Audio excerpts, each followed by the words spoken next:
Congratulations, you guys. Well, thank you. Come home. Welcome home.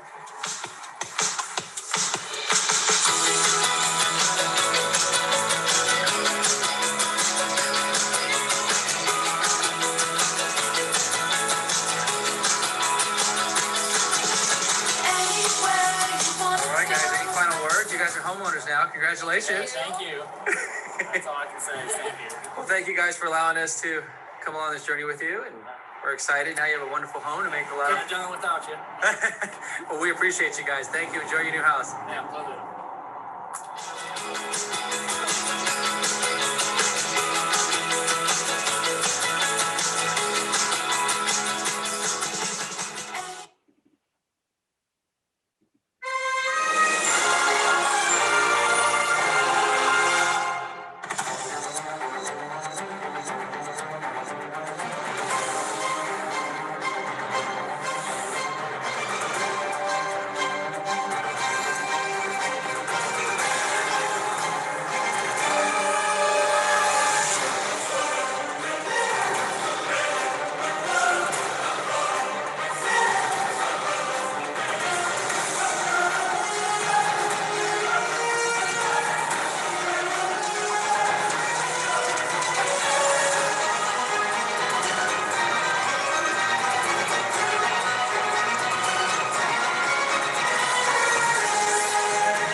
Wow, that was a big intro there from the Elite Group. Hi, everybody. Welcome. My name is Johnny Perez with Heroes San Diego. Thank you so much for joining us today. I know it's 2 o'clock here in the afternoon. We're here in beautiful, sunny San Diego where it's about, 80 degrees outside. So again, thank you guys so much for joining us.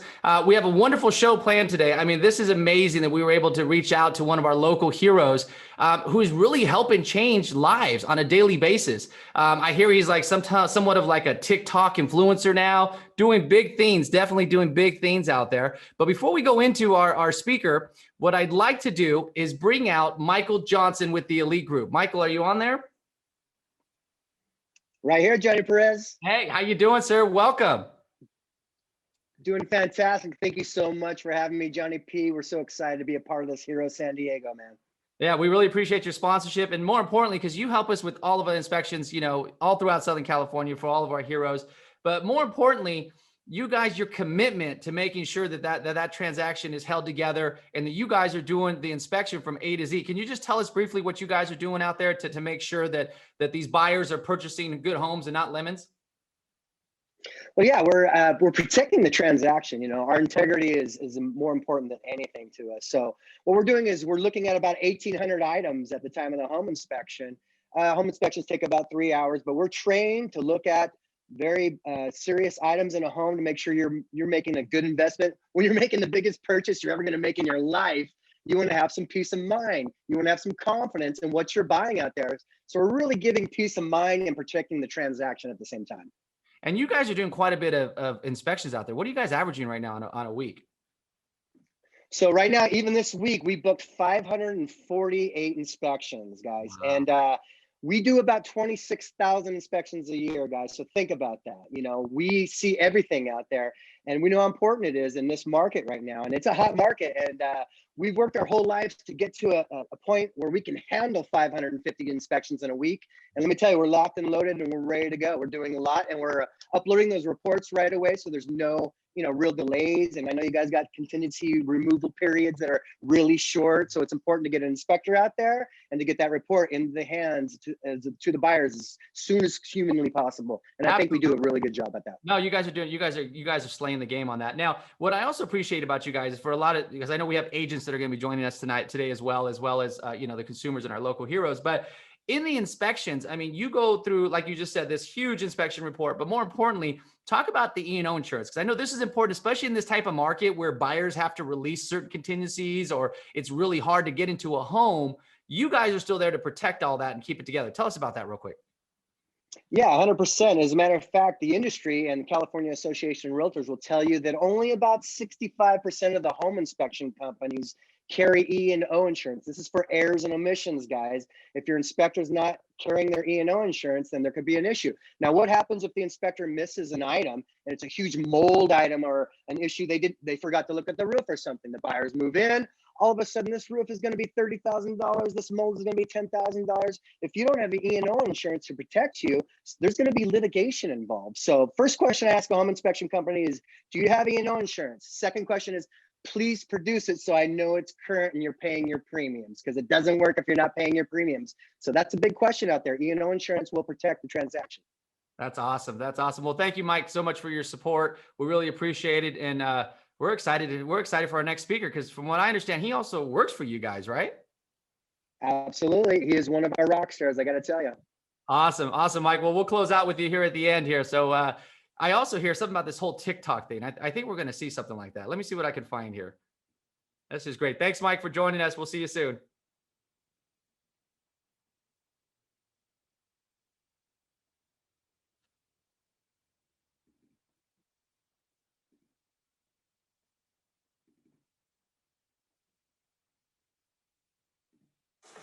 All right, so the seller said that there were some foundation issues, but they repaired them. The way they said they repaired them was by filling both basements with gravel.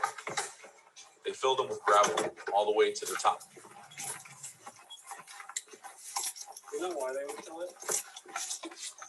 They don't want me to look under there. That's what we were worried about. Because when they said it was like, it makes it more secure. No.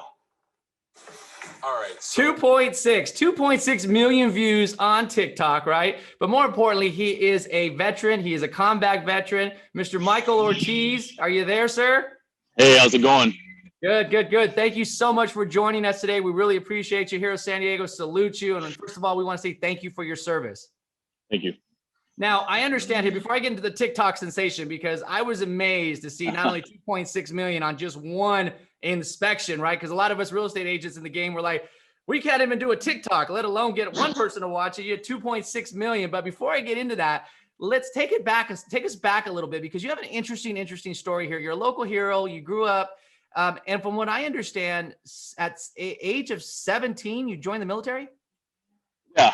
So when I was 17 years old, I was making some poor choices right after high school, and I wanted to get out and kind of do something that I could be proud of. So I joined the military. In order to get my, in order to be able to join, my parents had to sign for me because I was that young. They won't release you to go to boot camp. And right there at 17 years old, I got shipped out to Georgia, Fort Benning, and joined the Army, infantry. Did my basic training, and then right after that, you know, you just get your duty stations, your deployments, all your assignments. It was a whirlwind right after that. Yeah, I bet. So at 17 years old, what were those emotions? I mean, you're going to boot camp. Tell us about. Oh yeah. What were you personally going through at that time? So for me, it was more just, you know, I love my mom, but she set me up to just be too entitled. I got there and I thought that, you know, I didn't know that, you know, just getting told what to do, you know, getting every bad habit just pounded out of you was just, it helped me become the man that I am today. From that age on forward, you know, I didn't get the college years and the partying and all that because I was in the military during that time. So I skipped all that, went straight to responsibility, discipline, and, you know, nothing makes me more proud than actually the people that I served with. My best friends, even now, while I can only count them on two hands, I love them with all my heart, and they're my brothers for life. And we lost a lot of good guys, but I wouldn't have any of that if I didn't walk through those recruitment doors all those years ago. Yeah, it sounds like it saved you from one avenue or going down the wrong path, so to speak. And here you are now at 17 years old in boot camp. You transitioned. You stayed in what, 4 years? Was your total? Yeah, about 4.5 years total. Yeah, it's a standard first contract. It's Okay. 3 or 4 years. Yeah. Now during that time when you were in, I mean, you saw some combat. I mean, from what I understand, Yes. you were in Afghanistan first, right, for about 6 months. Yeah, so Afghanistan was a short deployment. It was really by chance before I even got to fully sign up for my permanent duty station at 101st in Fort Campbell, Kentucky. They sent me out with another group of volunteers, and we went out to Afghanistan to relieve some people while they were transitioning out. So I saw some action, not a lot. You know, I didn't get a chance to get to know anybody really well, and then I ended up going right back to Fort Campbell, and then getting to my unit there before we were so we could train to get to Iraq. All right. Now you were saying you were at the 101? 101st Airborne. Yeah, it's a time honored tradition for 101st. They made a movie about it. Band of Brothers, Saving Private Ryan. All those were 101st Airborne Division. In my opinion, the best unit of any military body out there. But I'll get some kickback on that. I'm sure. I think I'm already seeing some of the we have a couple of Navy SEALs watching right now. They're hands. There we go. On Of course. Zoom. Yeah. And so what was your in the military? Obviously, everybody has a certain job. What was your certain job that you were in charge of, or that? Yeah, so they get it's an 11 Bravo. It's in the most simplest way. It's a grunt, a rifleman. Yeah, you go to airborne school and air assault school, and you get little badges here and there, even a sniper tab or different qualifications. But in the end, on your DD 214, it just says 11 Bravo infantry. You did your training, and you go out, and your job is basically, like Jocko says, close with and destroy the enemy by any means possible, and that's pretty much what you do. And if you're not doing that, you're just standing around waiting to do it. Sure. Yeah, it's a hurry up and wait. And so you and I were chatting last night, and you brought up, how you had a 15-month tour in Iraq, right? 15 months. Like you didn't have any time off, right? So not only are you going on deployment, but for 50, that's a long time to be in country, let alone in the middle of a war, correct? Yeah. Well, so it was initially supposed to be a 12-month deployment. And I got there, and I remember I was 18-ish, and they said, "Who wants to go on leave first?" And I raised my hand. I was like, "Oh, I'll go." And so only a month in, I went back home immediately for about 10 days, and then I had like 13 and a half months left over without having a break in between, watching everybody go home every month. Yeah. So it was pretty brutal, horrible way to learn, not to volunteer yourself right away. But 15 months, I think the danger of 15-month deployments and 18-month deployments is complacency. Anybody will tell you, once you get used to something for so long, then it doesn't raise your adrenaline anymore, and you're not as sharp as you should be. So, in hindsight, they should have had shorter deployments. But yeah, it had its ups and downs for sure. Yeah. So now you're in Iraq. You're 18, 19 years old, right? You're literally. This is where a lot of us are in college, we're partying all the time, and now here you are literally in the middle of it all in Iraq. And so what I want to get a feel for, and I know some of these questions were coming up, what were you going through? What were the emotions that you felt, and what happened in Iraq? Oh, so at that age, you're kind of clueless to what you should be scared about. The older you get, the more you can easily recognize danger. So I think the ignorance of youth let me survive a lot longer without having too many major issues right away. In the unit that we were in, we had losses right off the bat, starting when we got over there during Christmas time.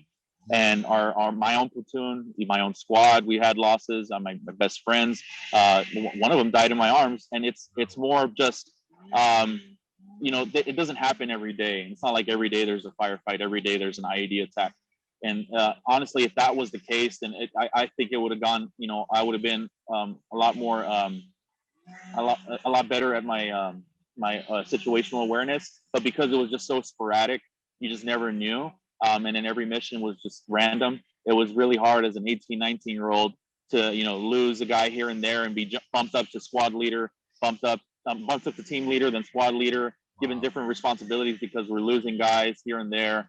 I think that was just where you're kind of forced to grow up. You can't make a mistake, really, and you can't give an excuse because you're the only one there. But I think the only thing I look back at when I think about that time there is just all the people that I look up to now that I still keep in contact with: Sergeant Meeks, Michael Bahena, Chris Thomas, a ton of other guys that I love with all my heart. Doc Sigmund. These are guys that without them I wouldn't have made it through, and I'm really proud of them and their lives. And just anything I do now is honestly only because I owe it to Adam Kohlhaas, Stephen Christopherson, people that gave their lives for me to be able to do what I'm doing now. And I love them with all my heart, and I love their families. and it's just it's heartbreaking to see their children grow up without them and all that. Yeah, no, I bet. Yeah, 19, 18, 19, you're just learning, and all of a sudden and it was difficult in Iraq because we didn't really know where the enemy was at, right? I mean, like you said, it was kind of sporadic, right? It'd be a hit here, a hit there. Didn't your day-to-day operations was never a routine, right? No, it wasn't.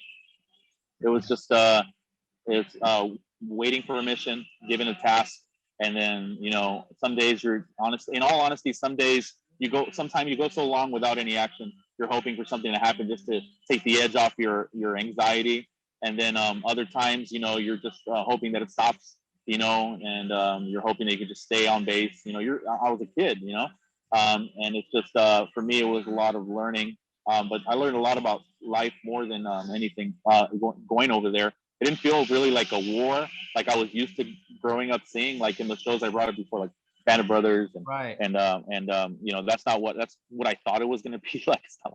It's not like that at all. It's there's big gaps in between the action, and those gaps, that's when you make the friends that you have, and you go through things together, and and stuff like that. But I think suffering alone is worse. But when you have people that are doing the same thing and going through the same thing you are, it makes it that much easier. Yeah, absolutely, absolutely. So you finished your tour in Iraq, and then did they have you then come back to the States, or were you still out there in that territory, or what were you doing? So so while I was there, we had a couple of IEDs that hit our vehicle. One of them hit me pretty bad. I fell off the turret of the truck, and I just messed up my back a little bad, and it just got worse progressively. And so, but we were still in country. I think we had like 2-3 months left, so I just sucked it up. Doc gave me, medication, whatever. They wouldn't tell you what it was; they just give you it to you.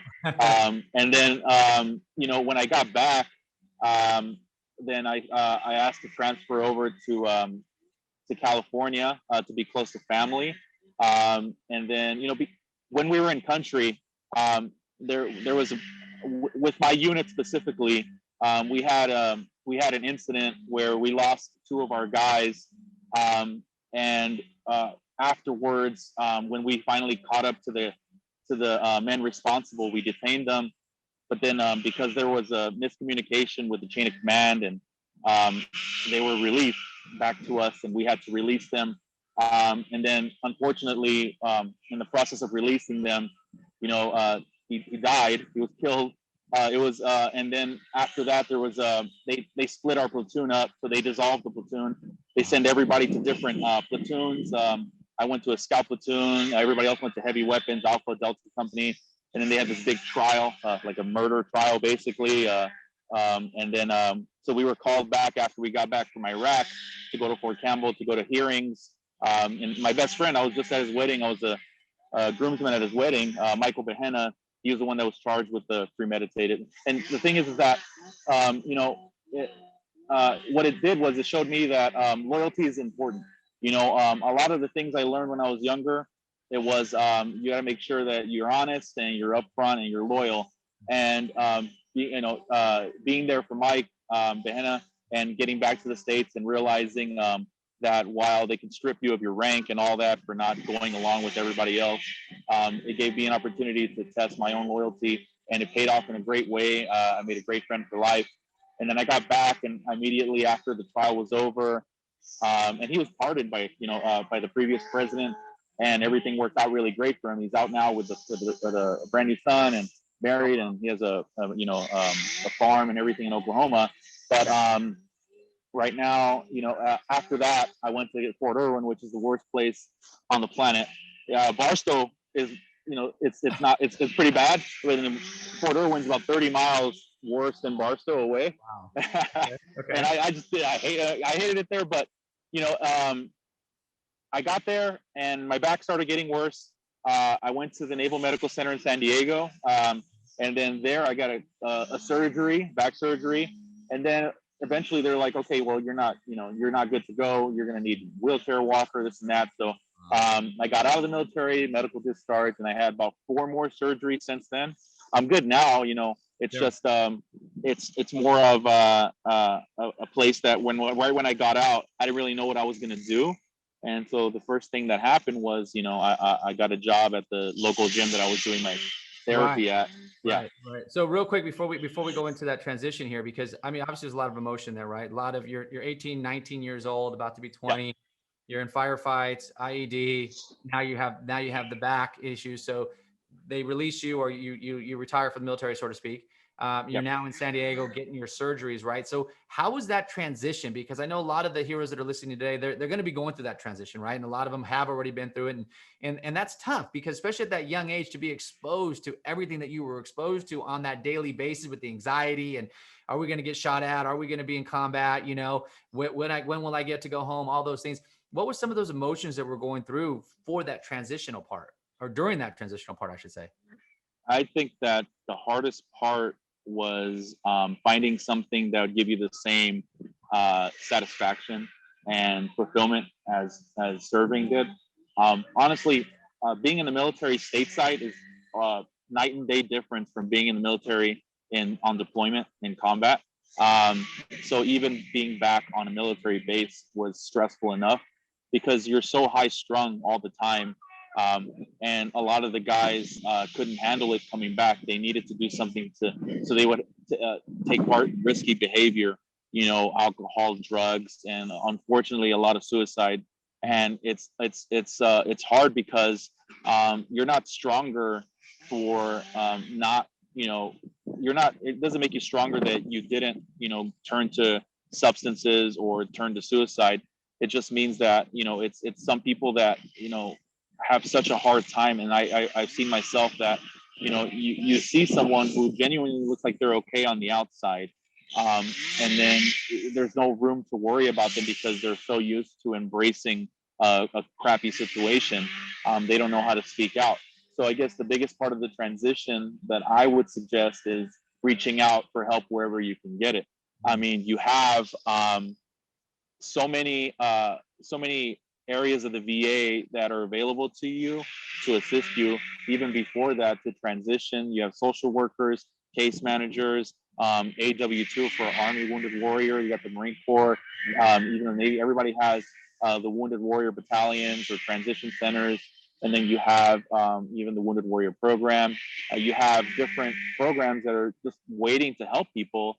And there's no one centralized place to find it. So the best bet is to go to the VA, talk to a transition coordinator, or even at your own unit, and see about getting in contact with all these places that can help you out. Helmet to hard hats, you know, different organizations that can get you to where you need to be. Because back then, you know, in 2010 when I got out, it wasn't there, you know, it was just starting out as far as helping us out, and it was great. And I thought, okay, it should only get better from here on. But I'm seeing a lot of people still struggle to transition.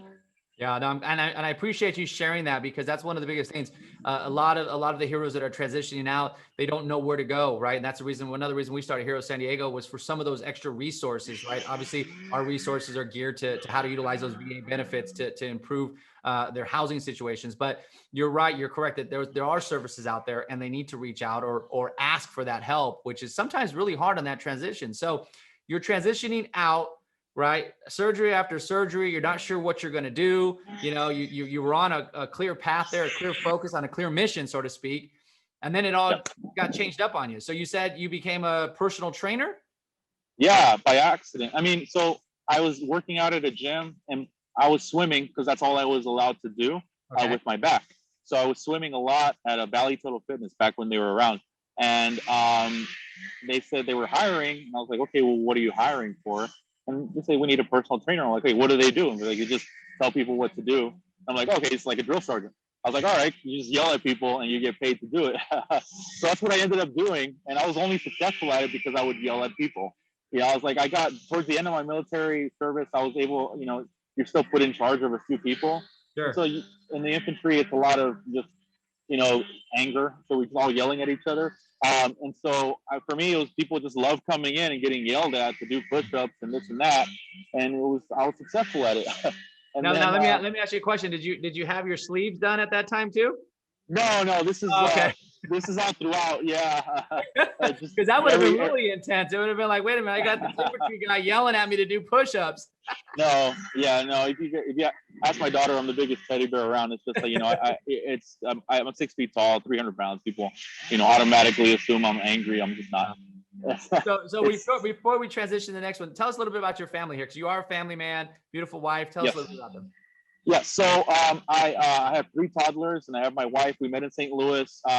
We've had a lot of rough, especially with the surgeries and just moving around and everything. All my family happened after I got out of the military. I don't think that I would want to subject somebody to that much, sacrifice while I was in, and I was really young, anyways. So when I got out, I started my family. It was in Westminster, and we had the support of. I have a big family, so everybody was around all the time, and it's just great.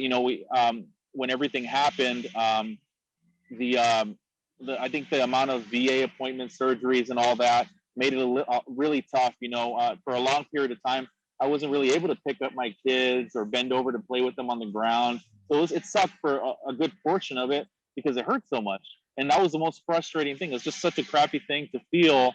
Something as simple as being able to sit on the floor with your kids and play was really difficult for me without a severe amount of pain.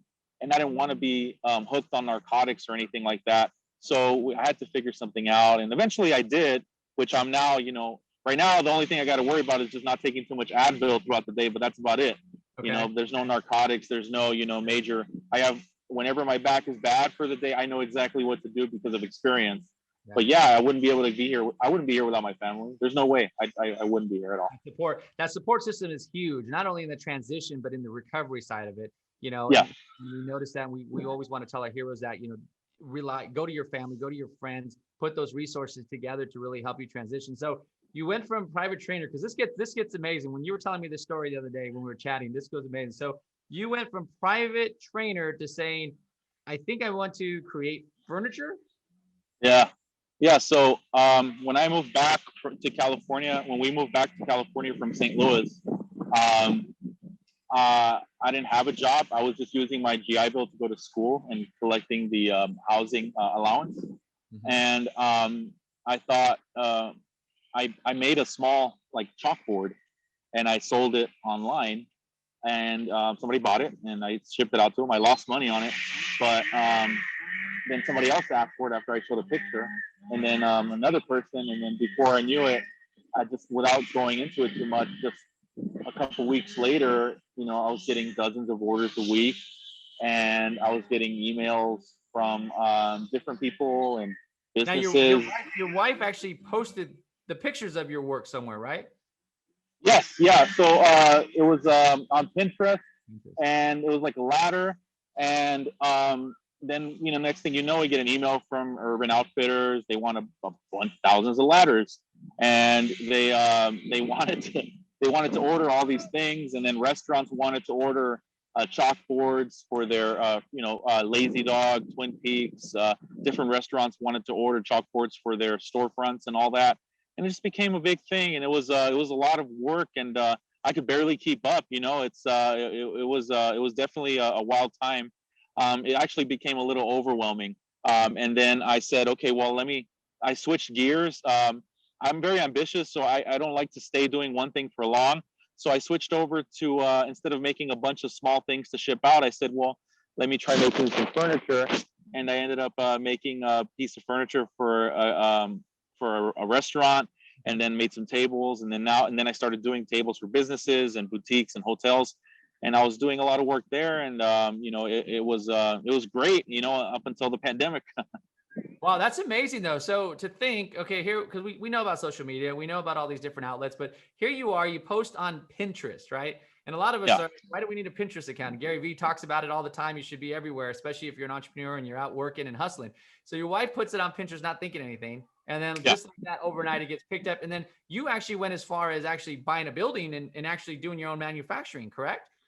So we had a warehouse in Huntington Beach, and then a warehouse in Temecula, and that's where we were working out of with employees and table saws, shop saws, all that. So it was very lively and busy, and it ended up coming into a halt back in 2020. Yeah, March of 2020.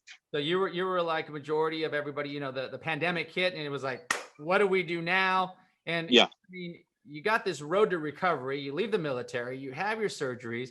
you become a private trainer. You thought you found a niche, right? I mean, or you did find a niche. You didn't think you did, because all of a sudden you're grossing lots of revenue on this furniture business. Then the pandemic hits.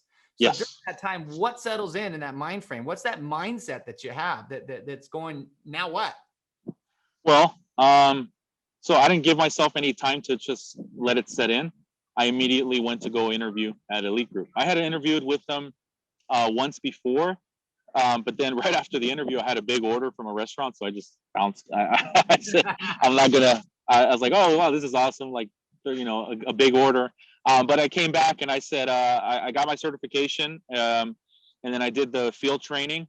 And then, you know, in about, I'd say 2 to 3 months, I was out in the field inspecting.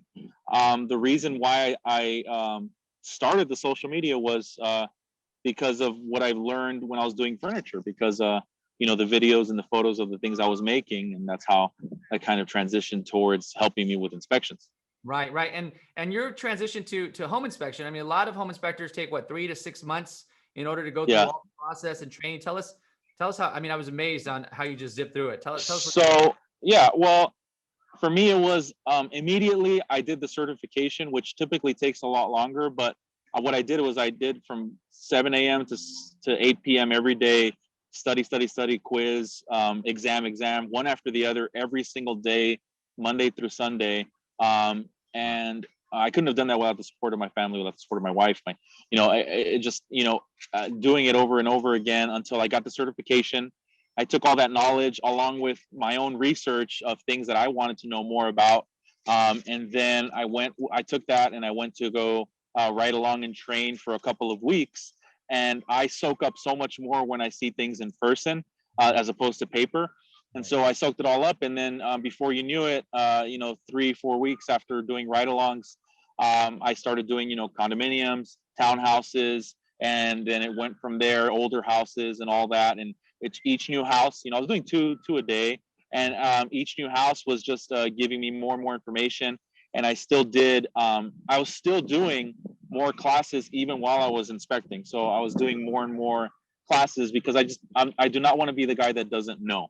I want to have the answer to as many questions as possible. And every person I meet, I can learn something from. So I don't have any pride when it comes to that. That's ultimately people's downfall, is thinking you know everything. It's important to know that you don't, and that you need to always try to better yourself. So a lot of military now are transitioning out, and a lot of them want to go into real estate, right? And you're right, that pandemic hit, and for the real estate industry, we didn't know if it was going to be like a flashback of 07 or what was going to happen, right? It was a lot of uncertainty in the market. And so, of course, real estate boom takes off. You're now running and gunning, right? You're rolling here. You're doing all your inspections and whatnot. What would you tell someone who's in the middle of a transitioning and thinking of going your course, thinking of going through that way of home inspection? You just got to do it. You know, there's you know, let me check, or I'll call tomorrow, or I'll send an email out, or just go. I went in person as much as I could. I made as many phone calls as I could. My persistence and consistency is what got me the job, and what keeps me busy now. I'm relentless when it comes to follow up and just communication. I am the type of person that is okay with having uncomfortable conversations right away, as opposed to letting things fester. So if there's an issue, rather than procrastinate, I mean, I do procrastinate like any healthy person, but rather than let the issue fester, I like to, you know, do things that might, you know, either take a little, you have to swallow your pride a bit, and you have to do what is necessary for your family. And that's what I did, you know, and then that's what they need to do. I mean, if you're willing and able, then you're the only one keeping yourself from doing it. You know what I mean? It's just like, you'd be surprised at the people that can pull themselves up from the bootstraps, and it should be, you know, easy for someone who served. And there's a lot of people going through stuff, and I understand that. So take care of yourself first, and then make sure that you're good to go, and then follow through. The follow through is a big deal. Follow through. All right. So now I see some more questions coming up because they want to know about this whole TikTok thing. So what made you, because I saw your Instagram, obviously with the furniture business, I'm sure you had Facebook and Instagram. What led you to TikTok first? So I had Instagram first and Facebook. Right. And I was doing videos with popular music, and people liked them and followed me. And I got to like 3,000, a couple thousand followers. And I was like, okay, well, you know, I was getting complacent. I was like, I'm just doing the same thing over and over again. So maybe I'd throw some tips out there rather than write them down every time, because I would do a video and then write the tips in the description. Okay. So I did a video. My first like tip video would be carpet in a restroom, bathroom. And so why I didn't like that. Like I don't like saying carpet in a restroom because it holds moisture and all that. I was like, okay, let me put it up. And people watched it, 1,000 something views. I was like, okay. And so I started doing that. And then I did one about how you should lubricate your garage door spring every couple of years. And then like overnight, I get like 300, questions on my, social media. But what kind of lubricant do I use, Mike? I was like, I don't know. I wasn't expecting anybody to watch this. I was like, let me go check. And then I put the video, a couple 100,000 views, 200,000 views, 250. And then I was like, okay, people care about stuff like that. I'm like, okay, let me see what homeowners usually ask me on an inspection. So I start paying attention to the questions, they always have questions. And I was like, okay. And I answer them there, which is very helpful for them. But I was like, okay, most people don't know this. And I started putting it out there. And little by little, went from 1,000 followers, 2,000, now we're at 42,000 followers on TikTok. And this is all organic, right? I mean, it's just all organic. I don't promote anything. Yeah. And the thing is that, and that happened, that started a couple, like 3 months ago. Yeah. Okay. And it's like, and then TikTok, it's crazy, the things that people find interesting. Yeah, I'm gonna show one here because I think you had some really funny ones on here. And by the way, the one we opened with was 26 million views, something crazy. No, 2.8 million. 2.8. Sorry, 2.8 million. Sorry. Here's a funny one too. Let's watch this. Guys, also, after checking out the exterior, I found that some large portions of the concrete wall from the foundation were missing, allowing water to seep in. All right, guys. Also, after checking so out something like that, very basic. Very basic, but you're just walking through the process. Yeah, exactly. And then 529 people decided it was interesting to watch. 29,000, sorry. And it's just, it's a lot of, some of it's funny, some of it's, people love watching me go into creepy houses. People love watching stuff like that and unique designs, like that one that you're looking at right there. This one was a good one. I saw this one. All right, let's turn on the sink. Let's flush the toilet. There we go. Let's turn on the shower fixture and turn.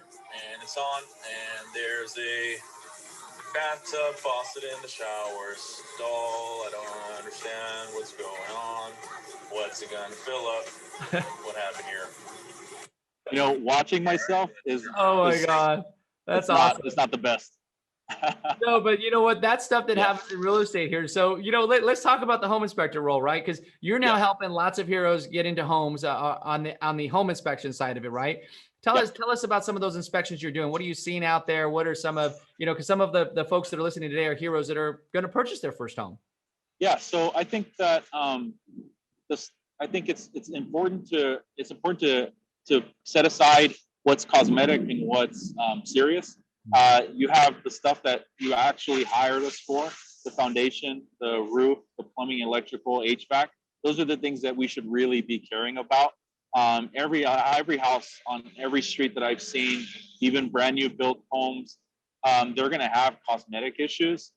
Those are not really concerns that should be, taken care of right away. What needs to be looked at more importantly is the roof, the structure, the attic, the foundation, the HVAC, the plumbing, and then understanding how all those systems work and making sure you have an inspector that can explain to you that, hey, you know what? I saw that you had a leak in the roof. Switch that tile out and you're good to go. Not just, hey, you got a leak in the roof. I'll see you guys later. I'll send you that report tomorrow. You know what I mean? You need to have the answers to the questions that they have, and you need to have solutions to the problems you're pointing out if you're worth your salt, as far as an inspection goes. And, we try to make sure that everybody that, even me, I have a trainee with me today, and training him so that he understands, hey, these are the things that are important for our buyers, to be safe and live in a habitable home. And it's not that every home that we come across is going to be perfect. Even homes that are falling apart, in all honesty, in this market, people aren't saying no to much. So that house with the gravel in it closed escrow, man. Wow. So it's really just about informing the client, letting them know, hey, we're looking out for you. This is all your information, all the snapshot of your house. Here, you do with that what you will, but here are some of the solutions I suggest. If you have any questions, contact me. And they do. And then they talk to plumbers, electricians, get quotes, get things fixed out. But every house is going to have some small issue here or there.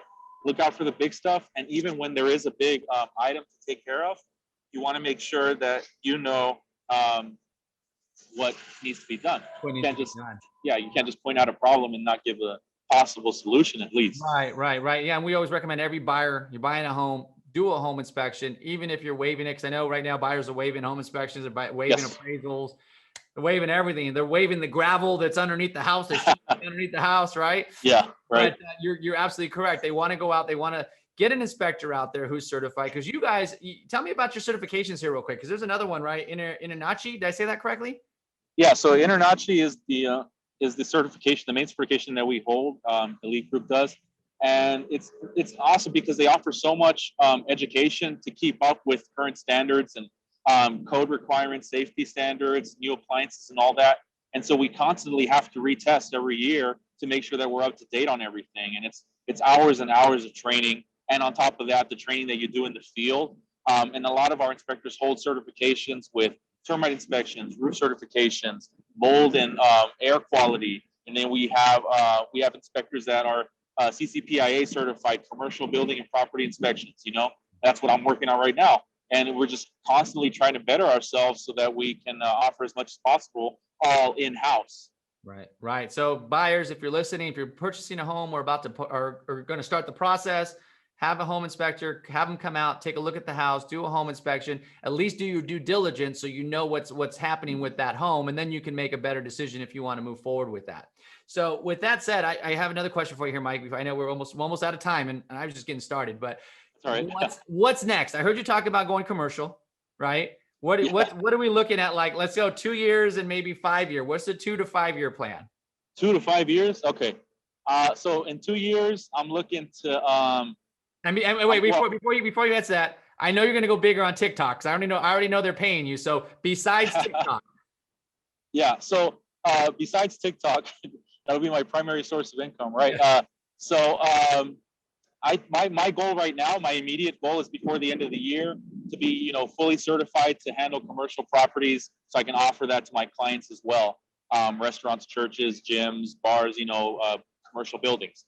On top of that, I also assist with claims in our, when we have issues that come up from an inspection, we still communicate with our clients and they can bring their issues to us and we kind of help them resolve them. And that's what we have a claims department for, so that we can give them information and talk to them about warranties that we offer, because we're one of the few companies that offer warranties on the structure, on the sewer, on the roof certifications.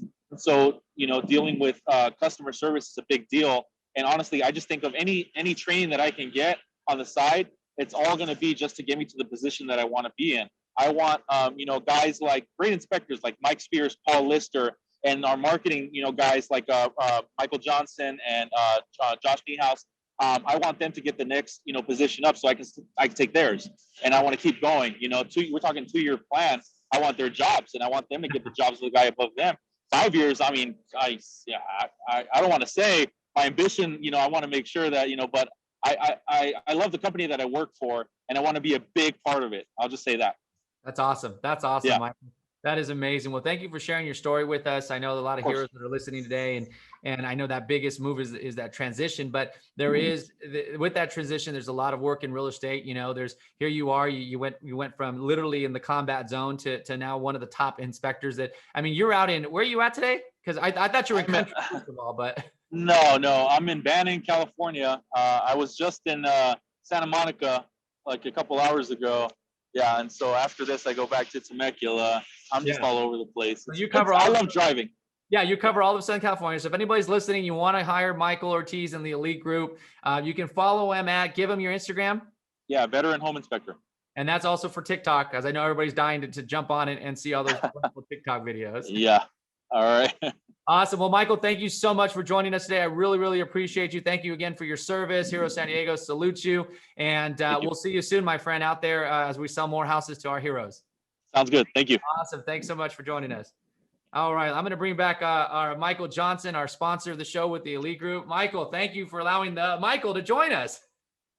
Hey man, it's obvious why he is a rock star. I mean, the proof is in the pudding, and you've seen his story.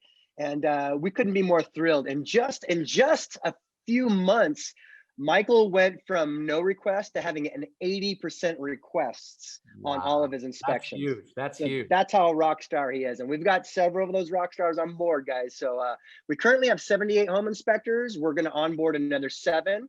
So we'll have 85 before the end of next month. And then our goal, the 2 to 5 year goal right in there, we want to have 100 inspectors and do 1,000 inspections a week. Wow. That is our goal, ultimate goal. So And Mike, with the good Lord willing. Mike, you're all of Southern California.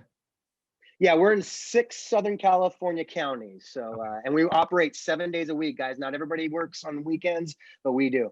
True. That's true. Well, Michael, thank you so much for your support. Hero San Diego salutes you as well. And the Elite Group, thank you guys for being such proud supporters of us. I mean, we've known each other for this is our 3rd decade now that we're going on. So we really appreciate the support on your end as well. And thank you for taking time out of your busy schedule to join us today. And we thank you, Johnny Perez. You are a rock star in our books. And the things that you're doing with Hero San Diego is unbelievable. And it should go noticed more. And I know the veterans love you, and we all love you, Johnny P. Awesome. Thanks, Mike, for joining us. Thank all you. right, folks. Well, thank you guys all for listening in. This will also be on replay, so you can watch it later on. Share it with a family, friend, a fellow officer. Hero San Diego, if you don't know about us, we are San Diego's #1 resource and savings program. And in fact, I have really good news. We are now nationwide, folks. So if you're looking to make a move anywhere in the nation and you need help with resources, log on to Hero San Diego, and we'll be more than willing to help you from start to finish. Thank you guys so much for joining us this wonderful afternoon. Again, the replay will be available so you can share with all of your family and friends. Thank you so much for joining us, and have a great day. Here we go. Congratulations, you guys. Thank you. Come home. Welcome home.